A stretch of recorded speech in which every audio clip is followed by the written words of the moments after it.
Perkenalkan, nama saya Nevira Anastasia dari kelas PTI 19A NIM 1905097406 Di sini saya akan menjelaskan tentang DHCP server. Arti DHCP adalah Dynamic Configuration Protocol, adalah layanan yang secara otomatis memberikan nomor IP kepada komputer yang memintanya. Komputer yang memberikan nomor IP disebut sebagai DHCP server, sedangkan komputer yang meminta nomor IP disebut sebagai DHCP client. Dengan demikian, administrator tidak perlu lagi harus memberikan nomor IP secara manual pada saat konfigurasi TCP IP, tapi cukup dengan memberikan referensi kepada DHCP server. Pada saat kedua DHCP client dihidupkan, maka komputer tersebut melakukan request ke DHCP untuk mendapatkan nomor IP. DHCP menjawab dengan memberikan nomor IP yang ada di database DHCP. DHCP server setelah memberikan nomor IP, maka server meminjamkan atau list nomor IP yang ada ke DHCP client dan mencoret nomor IP tersebut dari daftar pool. Nomor IP diberikan bersama dengan subnet mask dan default gateway. Jika tidak ada lagi nomor IP yang dapat digunakan atau diberikan, maka klien tidak dapat menginisialisasi TCP IP dengan sendirinya, tidak dapat tersambung pada jaringan tersebut. Ini contoh gambar dari DHCP server dan klien. Jadi DHCP klien memberikan IP kepada server. Cara kerja DHCP server. Ini gambarnya. DHCP klien memberikan DHCP kepada server, lalu juga dengan sebaliknya. DHCP menggunakan 4 tahapan proses untuk memberikan konfigurasi nomor IP. Jika klien memiliki NIC lebih dari 1 dan perlu nomor IP lebih dari 1, maka proses DHCP dijalankan untuk setiap adaptor secara sendiri-sendiri. Yang pertama, DHCP discover. Klien meminta nomor IP ke server atau broadcast mencari DHCP server. Dan yang kedua, DHCP over. DHCP server bisa 1 atau lebih server jika memang ada 2 atau lebih DHCP server yang mempunyai nomor IP, memberikan penawaran ke klien tersebut. Yang ketiga, DHCP request. Klien memilih penawaran DHCP server yang pertama diterima dan kembali melakukan broadcast dengan message menyetujui peminjaman tersebut kepada DHCP server.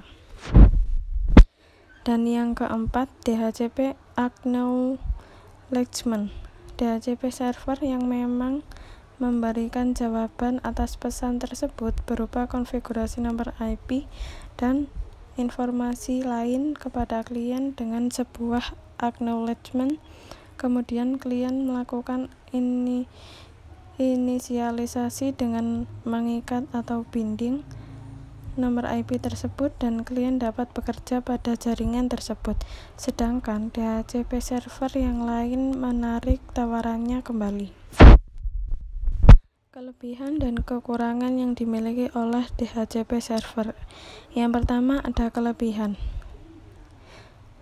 Memudahkan dalam transfer data kepada PC klien atau ke PC server. Yang kedua, kelebihannya adalah DHCP menyediakan alamat-alamat IP secara dinamik dan konfigurasi lain. DHCP ini didesain untuk melayani network yang besar dan konfigurasi TCP IP yang kompleks. Kekurangannya, semua pemberian IP bergantung pada server. Maka dari hal itu, jika server mati, maka semua komputer akan disconnect dan tidak saling terhubung.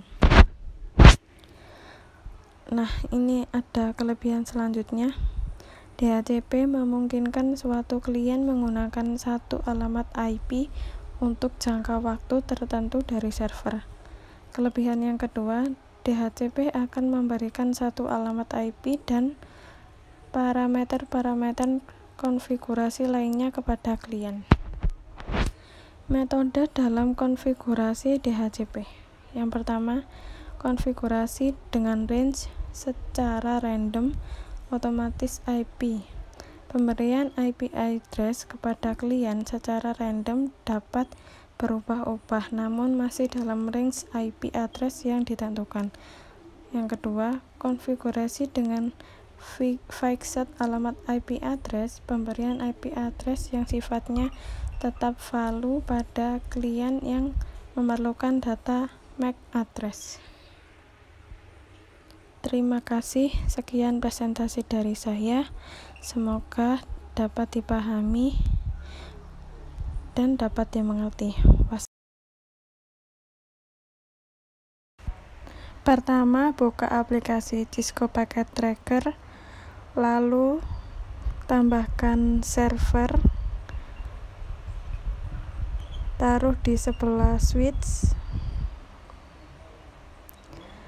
tambahkan juga kabel yang berwarna hitam, sambungkan antara switch dan server. Lalu tunggu lampu kuning sampai berwarna hijau.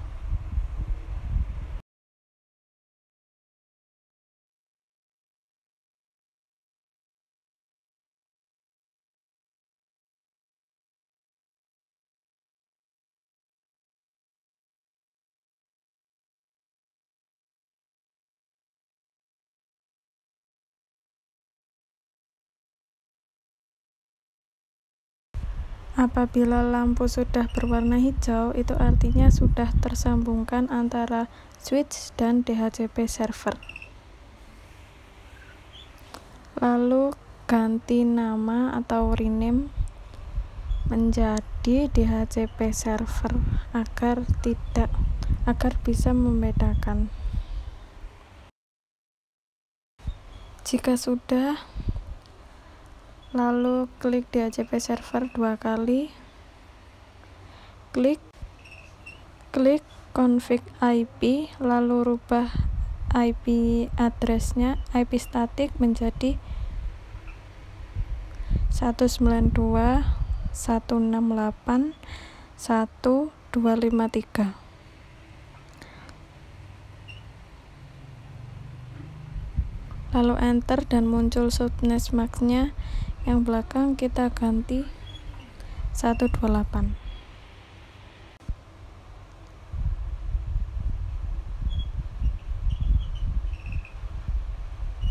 Lalu yang bawah kita ganti IP-nya 192.168.1.254 dengan DNS servernya 33.33.1.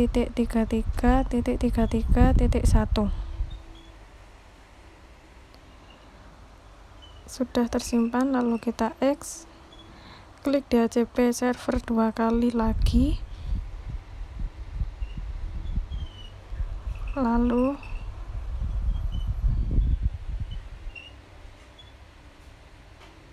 config DHCP, lalu kita on-kan dulu servernya, rubah IP menjadi 192.168.1.254. Ganti DNS servernya menjadi 33.33.33.1. Lalu ubah start IP address-nya yang belakang aja menjadi 151 dan rubah subnext max-nya yang belakang menjadi 128 karena itu sudah paten. Lalu kita save dan muncul biru, itu artinya sudah tersimpan. Kita X. Nah, untuk ngecek yang laptop, kita klik laptop 2 kali, klik IP configuration, kita rubah ke DNS, DHCP, kita tunggu. Nah, itu sudah successful. Nah, itu sudah muncul IP-nya. Itu artinya sudah terhubung antara laptop dengan switch. Selanjutnya kita cek yang smartphone.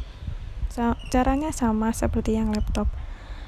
IP config, rubah ke DHCP, tunggu. Nah, itu sudah successful. Itu sudah muncul IP-nya. Berbeda ya IP-nya dengan yang laptop. Nah, itu tandanya sudah berhasil. Sekian praktik dari saya. Mohon maaf bila ada kesalahan. Terima kasih. Wassalamualaikum warahmatullahi wabarakatuh.